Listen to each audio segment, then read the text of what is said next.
Hello everyone, this is Josh Goff, and it's about 11:30 on a Saturday night. I'm out here working late in my garage, trying to get this build not finished, but just get a few more things done on it. This is a build I kind of nicknamed Armor Ice, and it's been out here in my garage.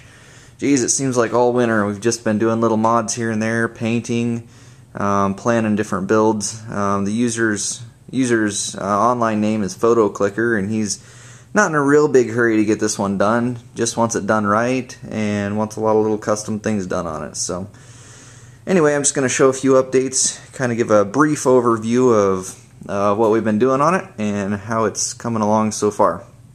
So as you can see, or you may have noticed, this is a Thermaltake Armor. It's one of the originals. Pretty old case, and I had a few nicks and scrapes and a few dents in it, and so we got all those pushed out and sanded it down, repainted it blue and white. That's all custom. Take a look at the front here. I actually had to pull all the screen mesh out of the front, paint that white, and painted everything blue on the trim. It's my reservoir we've got down there. It's the XSPC reservoir. First time I've used one of these, really impressed with it. Got that off of Frozen CPU. Very impressed. It was actually back ordered, but they shipped it to me extremely fast when they got it in. In here we've got an 1366 socket. It's on a Gigabyte. It's an ultra durable series board.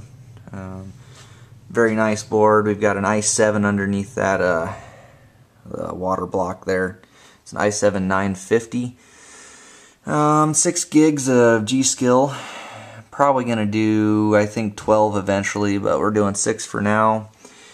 Don't have the video card in this or anything. I just got done with the tubing for the water cooling. I'll show you what we did for the radiator here. This is custom. We drilled 2 holes in the back of the case right in here and ran the tubings through the inside of the case. This case has existing cutouts. Let's see if we can see that up here for water cooling, but those holes were a little too small, and they were going to be right in the middle of where I wanted to put my radiator. So anyway, you can see the radiator there. It mounts on the back of the case. I mounted it offset from the case a little bit because if you notice, the holes for the fans on the back of this case don't line directly up with the radiator. There's a single 120 here that lines up, 120 millimeter fan, but on the other side of the drive bay, that one doesn't really line up. It kind of overlaps the power supply a little bit. So as you can see, I mounted it offset from the case. That way it can pull air in and have plenty of cooling still. This is something that's probably going to be changed. We've got these screws. I didn't have the right screws for this one that were the right length, so I spaced them out with some washers just to get this on here so I could do my tubing.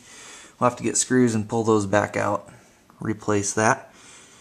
This motherboard, actually the motherboard tray, we modded that for cable management. Cut out a hole here for the SATA connectors, and 24 pin plus some of our probably the GPU PCIe power will come through there. And we may put it through down here depending on how many drives we're going to have in this. It just that's up in the air for now.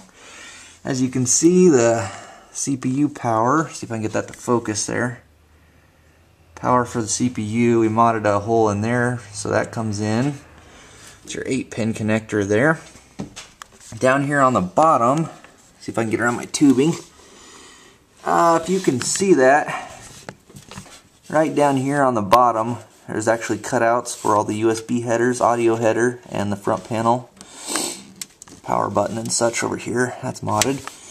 And the way those are going to work is kind of interesting. If you see this rail here that the side panel sits on, the cables will actually run inside that rail on the back side.